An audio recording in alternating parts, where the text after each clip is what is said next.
Black CEO denied first-class meal hours. Later, she buys the airline that insulted her. Hello everyone. Before we begin today's video, I need your help. We've noticed that the channel is losing traction, and subscribing is one of the best ways you can help us. It's quick, free, and allows us to continue bringing you great content. Your support means everything. Let's keep this channel growing collectively. Where are you watching from? Drop your city or country in the comments below. Thank you very much. Now, let's get back to the story. This meal fits you. The words landed heavier than the tray she dropped on the table. The flight attendant's tone was polite, too polite, the kind of sugar that hides the poison. Amara Lewis looked up slowly. Her gaze met a pair of perfectly made-up eyes that had already decided who she was. Around them, the hum of first class softened into silence. A few passengers shifted in their seats, unsure whether to stare or pretend they hadn't heard. One man in a navy suit whispered to his neighbor, "Maybe she's in the wrong cabin." The attendant smiled tightly, placing a small plastic plate in front of Amara, a cold sandwich, and a cup of water. "We've run out of the premium menu," she said, still smiling. "But this one should be familiar." Familiar? The word echoed.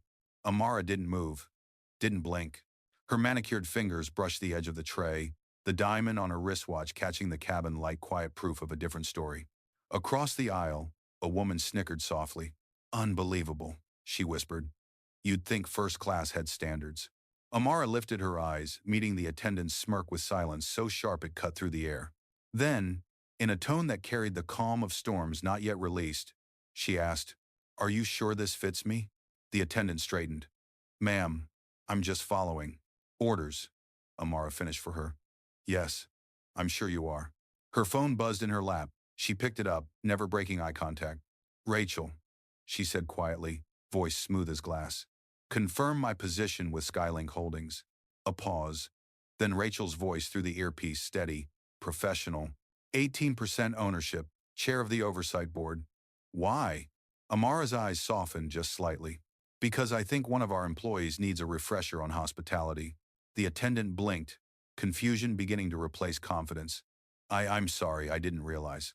"You didn't need to," Amara interrupted gently. "You only needed to remember your training." The cabin had gone still. Every whisper died. The man in the navy suit sat back, pretending to read. Somewhere behind them, the engines hummed like distant thunder. Amara pushed the tray aside with a single graceful motion. "I'll wait for what I actually ordered," she said softly. "You may take this back." The attendant hesitated, then lifted the tray with trembling hands. Amara leaned back in her seat, eyes on the window where the sky glowed gold and white. Voiceover. "They never ask what you've built. They only assume what you don't deserve.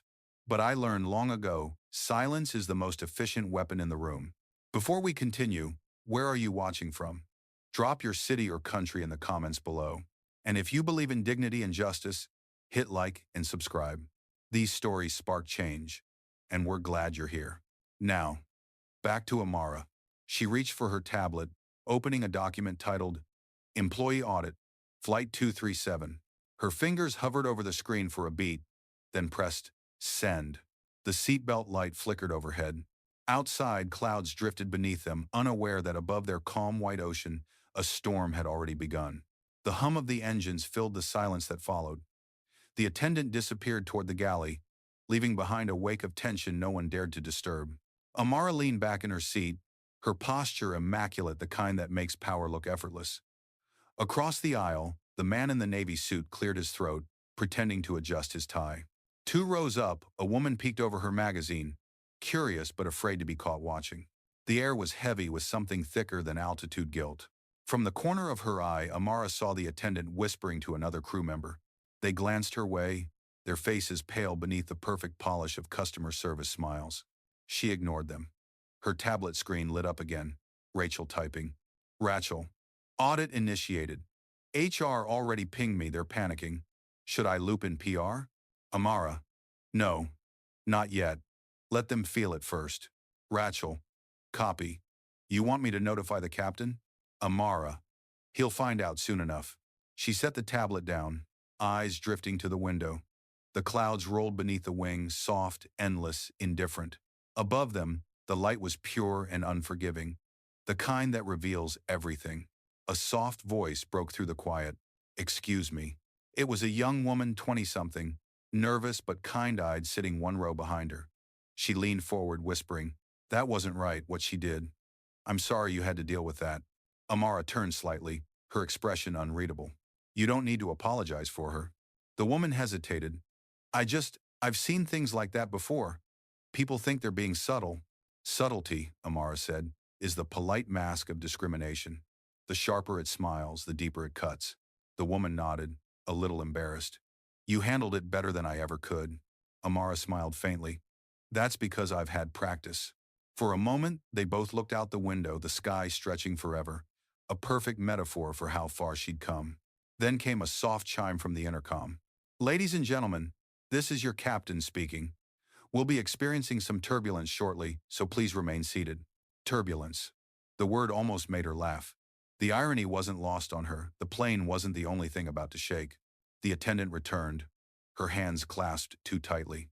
"Ma'am," she began, voice trembling slightly, "we'd like to apologize for the earlier misunderstanding." Amara turned her head slowly, eyes cool and precise. "Which part was misunderstood? The words you said, or the intent behind them?" The attendant swallowed hard. "I didn't mean to offend." "But you did." Amara's tone was calm, surgical. "And intention doesn't erase impact." She gestured to the seat beside her. "Sit down." The woman blinked. "Ma'am?" I said sit. Every passenger within earshot went still. The attendant obeyed. Amara's voice lowered, barely above a whisper, but it carried like command. "You looked at me and decided I didn't belong here. You served me what you thought I deserved. Now I'm going to show you what accountability tastes like." Her phone vibrated again. "Rachel. Flight crew files uploaded. Awaiting instruction." Unquote. "It's not overmanning on live and Salvin matter faller." Amara's lips curved into a quiet, dangerous smile. "Send them to compliance. Mark urgent." She ended the call, eyes never leaving the woman sitting beside her. "I built companies from nothing," she said softly. "Do you know what that means?" The attendant shook her head. "It means I know how to start over. You should learn." The attendant's breath trembled as Amara turned back toward the window. The sky glowed brighter, now wide, open, and merciless. Voiceover. "At 30,000 feet, masks fall off. Arrogance has nowhere to hide, and the air always belongs to the calmest one on board." The plane cruised higher, cutting through a sky too quiet for what was happening inside. First class had become a theater of stillness, every glance cautious, every breath measured. No one dared to speak too loudly, afraid they might become part of the story unfolding 2 seats away. Amara scrolled through her tablet, her movements graceful, deliberate. Each flick of her finger sent silent ripples through the cabin. The attendant sat stiff beside her, hands folded, eyes locked on the floor. The air around her buzzed with a cocktail of fear and shame. A man across the aisle, mid-40 seconds, cufflinks gleaming, leaned over slightly. "Excuse me," he said, voice low but patronizing. "I'm sure this is just a misunderstanding. No need to." Amara looked up slowly. "To what?" she asked. He hesitated. "To make it a bigger deal." Her eyes didn't blink. "Would you say the same if it happened to your daughter?" The man faltered, his confidence evaporating under her calm. I didn't mean." "You meant to protect your comfort," Amara said softly. "Not justice." He sat back in silence, adjusting his tie like it could hide his conscience. From the corner, the young woman, the same one who had defended Amara earlier, watched quietly, admiration mixing with disbelief. She whispered to the passenger beside her, "She's not angry. She's orchestrating." And she was. Every move Amara made was part of a pattern, a choreography of control. She typed another message to Rachel. "Amara, schedule a meeting with the airline board. Immediate review of in-flight training and crew ethics." Rachel. "Understood. Press already sniffing around, they'll know soon." Amara. "Good. Let them." A faint smirk touched her lips, not vindictive, but inevitable. The attendant finally gathered the courage to speak. "Ma'am, I truly didn't know who you were." Amara turned toward her, tone still soft. "That's not the problem. The problem is who you thought I wasn't." The words landed like glass breaking in slow motion. Behind them, a businessman whispered, "She's right." His voice was almost reverent. Amara leaned back, crossing one leg over the other, the leather seat sighing beneath her. Outside, the clouds glowed with a pale fire, endless and indifferent. Voiceover. Power doesn't need an introduction, it needs memory. People remember how you made them feel, not who you claim to be. The captain's voice returned over the speaker. Ladies and gentlemen, we'll begin our descent into New York shortly. Please prepare for landing. Descent. The word felt poetic. Amara looked at the attendant and said, almost kindly, "You should prepare too." The woman nodded, hands trembling as she rose to leave. When she disappeared down the aisle, the silence she left behind felt heavy with truth. The young woman behind Amara leaned forward again, unable to resist. "What are you going to do when we land?" In quote. Amara smiled faintly. "Nothing loud." "Then how will they learn?" "Oh," she said, glancing out the window at the shrinking horizon. "I don't teach with volume. I teach with consequence." The engines softened, the clouds parting as the city skyline rose beneath them, glowing, alive, unaware that it was about to host a reckoning. Voiceover. Altitude has no favorites. The air up here treats us all the same. But people, they build their own turbulence. The plane tilted slightly, the seatbelt light flickering on. Amara fastened hers, gaze steady on the horizon.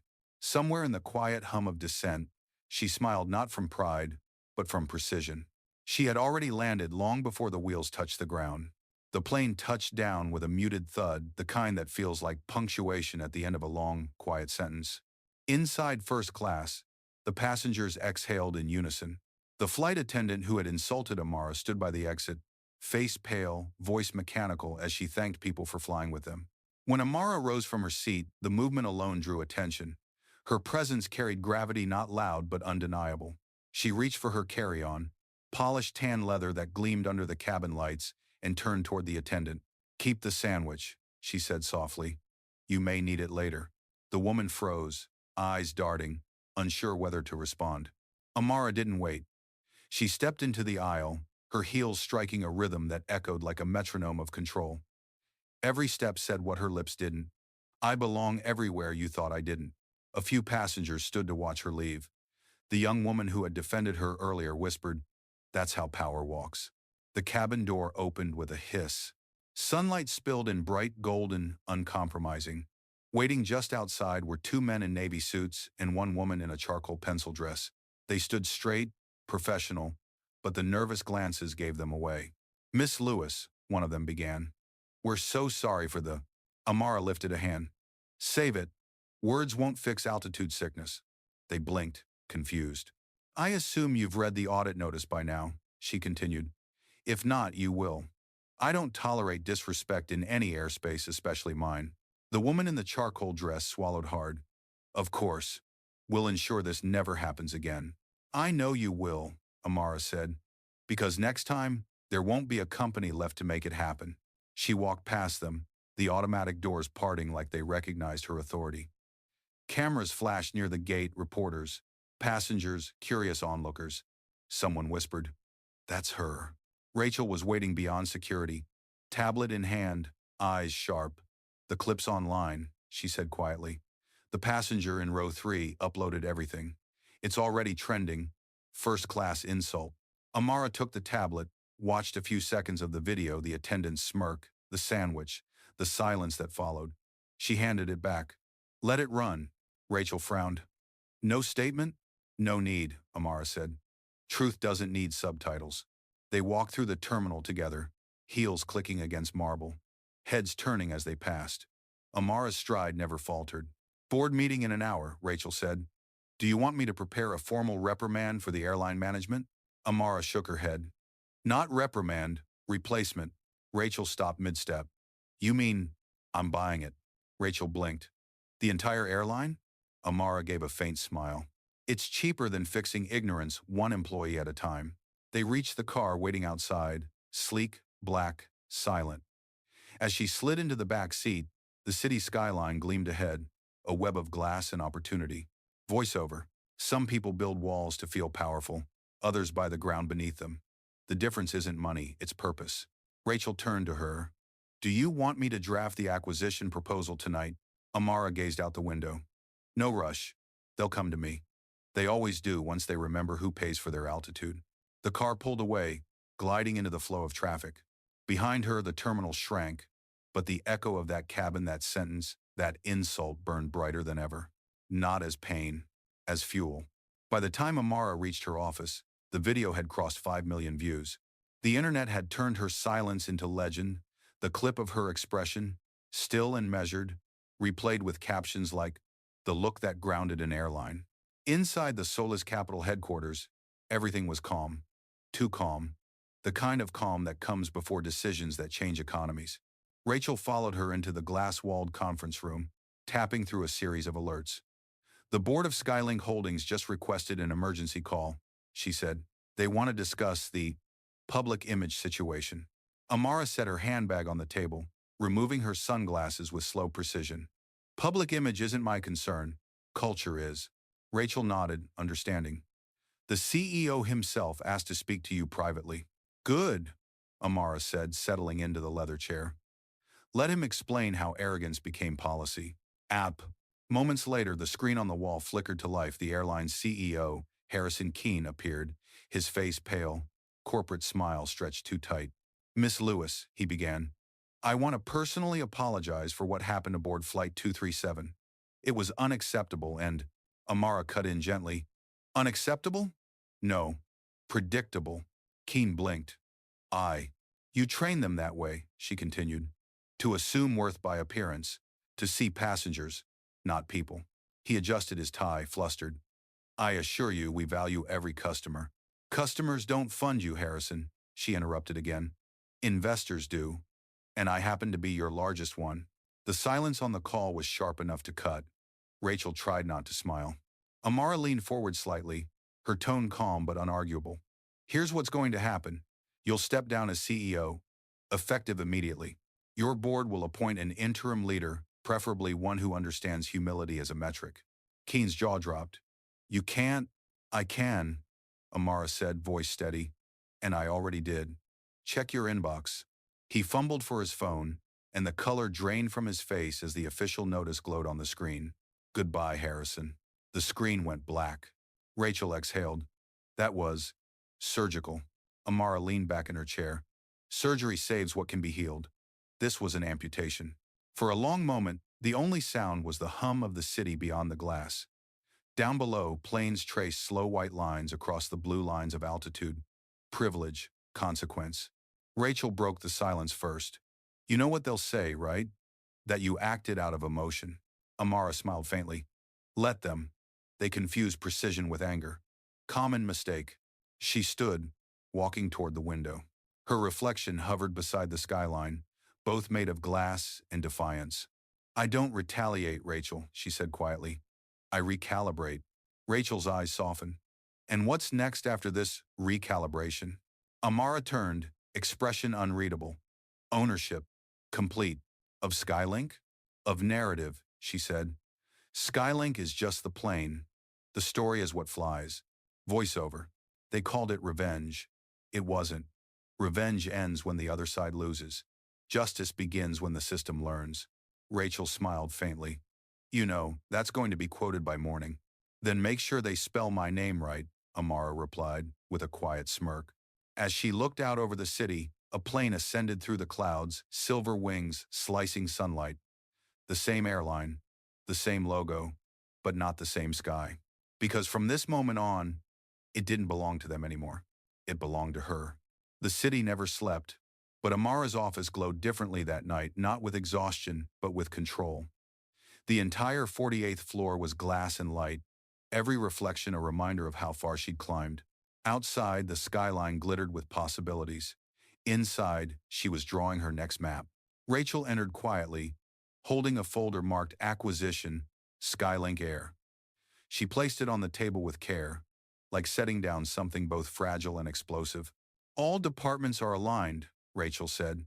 "If you give the word, we can finalize the buyout within 72 hours. Amara didn't look up from her notes.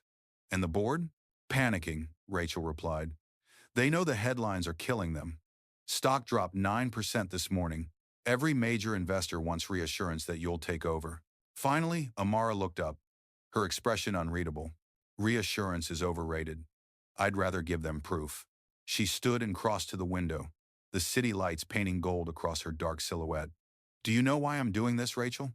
Rachel thought for a moment. "Because they disrespected you. Amara smiled faintly.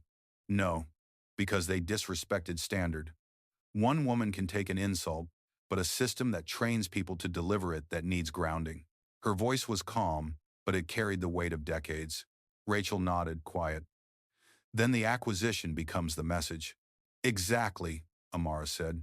I'm not buying an airline. I'm buying the air they thought they owned. A moment passed, the kind that felt sacred in its stillness. Then, Amara turned to the digital screen behind her desk and tapped the display. The Skylink Air logo filled the wall, spinning slowly like a target. Restructure everything, she said. Start with HR, replace training manuals, new code of conduct, new language policy, new uniforms. I want respect to be in the stitching. Rachel grinned. You're rewriting the culture mid-flight. Amara chuckled softly. Then let's hope they know how to land. The intercom buzzed. Miss Lewis, the media's waiting for a statement about Mr. Keene's resignation. Tell them I don't speak about departures, Amara said. Only arrivals. Rachel smirked. That's going to make headlines. It always does, Amara said, eyes glinting. She returned to her desk, scrolling through a list of pending approvals. Each line represented another wall of arrogance coming down. Her phone buzzed a message from an unknown number. Ava, flight attendant. I know I don't deserve a reply, but I wanted to thank you. I've been dismissed, but I learned something. I'm sorry. End quote. Amara read the message twice, her face unreadable. Then she typed slowly. Amara, growth is free, don't waste it. She put the phone down and looked out the window again. The city lights reflected against her eyes, fierce, tender, unshakable. Voiceover. Justice isn't about noise. It's about altitude, how high you rise without forgetting who looked down. Rachel approached the desk. Everything's set. Once you sign, Skylink belongs to Solis Holdings.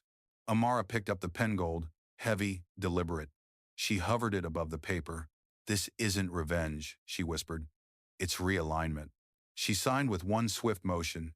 Ink met contract, and the world shifted again. Rachel exhaled, almost smiling. And that's that.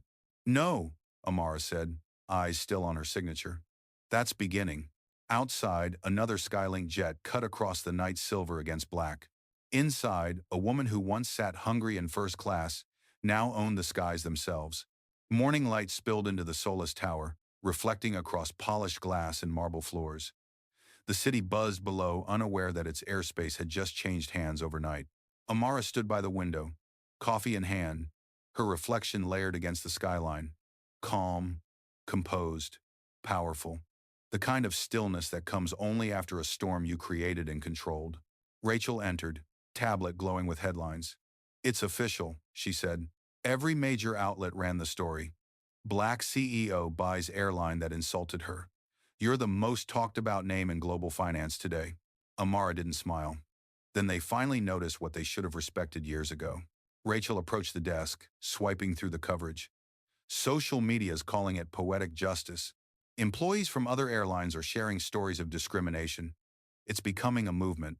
Amara listened quietly, her expression softening. Good. Let the noise work for the silent ones. Her phone buzzed. A new message from an unknown number flashed on the screen. Unknown. Miss Lewis, this is Captain Monroe. I was the pilot on Flight 237. I wanted to say thank you for not taking it out on the crew. We needed to see what accountability looks like. She typed back one line. Amara. Leadership starts when silence ends. Fly better. Rachel caught the faintest smile on her face. You actually replied? Amara nodded. Some people deserve a lesson. Others just needed an example. The office phone rang. Rachel answered, listened for a moment, then mouthed, Langford Aviation. Amara raised an eyebrow. The competitor? Rachel nodded. Their chairman wants to meet. Says it's about a potential partnership. Amara chuckled quietly. Of course he does. Power attracts apologies disguised as opportunities. Do you want me to schedule it? Rachel asked. Not yet, Amara replied. Let them wait. Let them wonder if I'm even interested in landing in their space.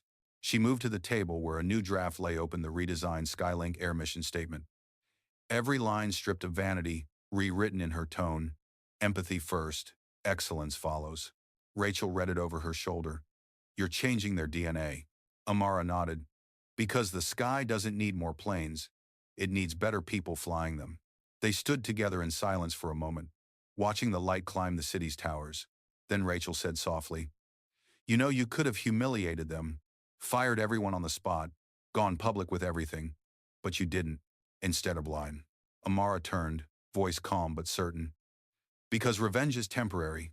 Respect, that's legacy." Her words lingered in the air like incense, faint, powerful, impossible to forget.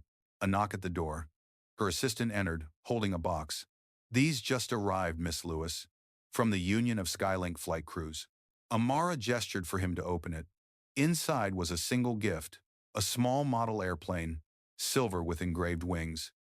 The inscription read, "For teaching us what altitude really means." For the first time all morning, her composure cracked just slightly. She traced the engraving with her fingertip. "They learn faster than I thought," she murmured. Rachel smiled. "You change the air they breathe." Amara looked back out the window, her voice quiet but resolute. "No," she said.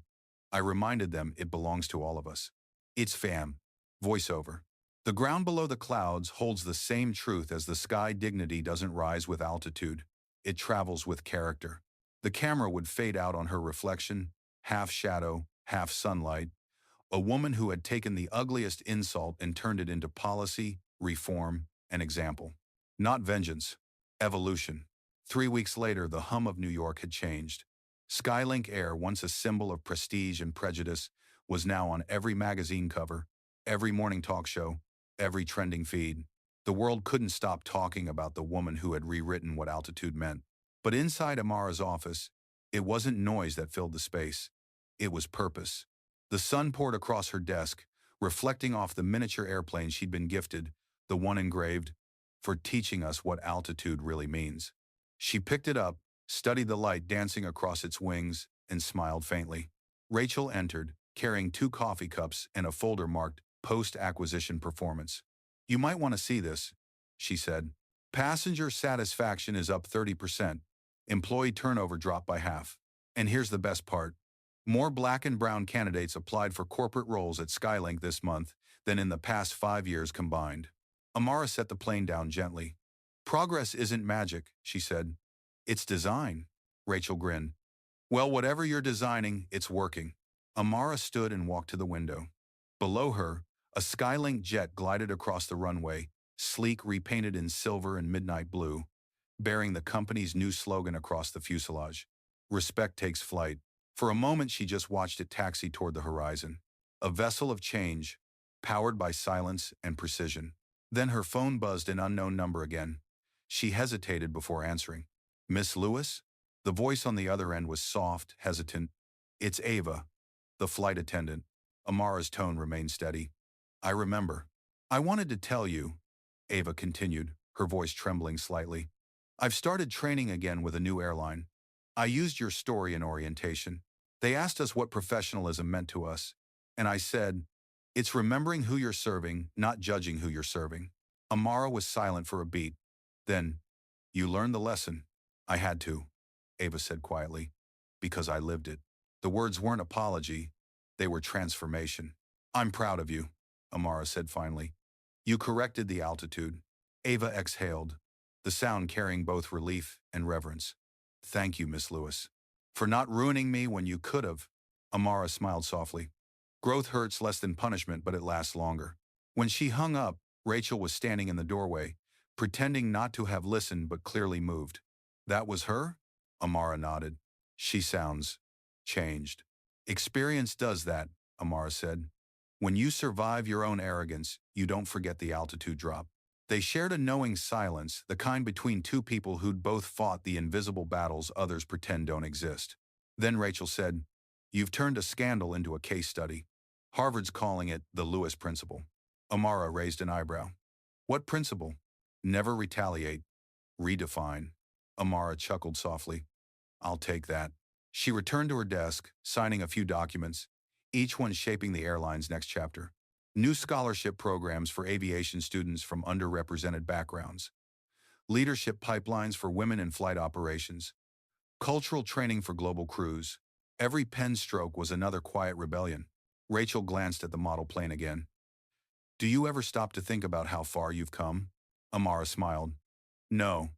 I just make sure the next woman doesn't have to start this low. The office phone rang again, this time, her PR director. Miss Lewis, the World Aviation Summit just confirmed your keynote next month. They want you to speak on diversity in air leadership. Amara hesitated, then said, Tell them I'll do it. Rachel looked surprised. You usually avoid stages. This one's different, Amara said. This one's altitude with purpose. Scene cut the summit. The stage was sleek and minimal white. Glass, silver. Hundreds of executives, journalists, and policy leaders filled the auditorium.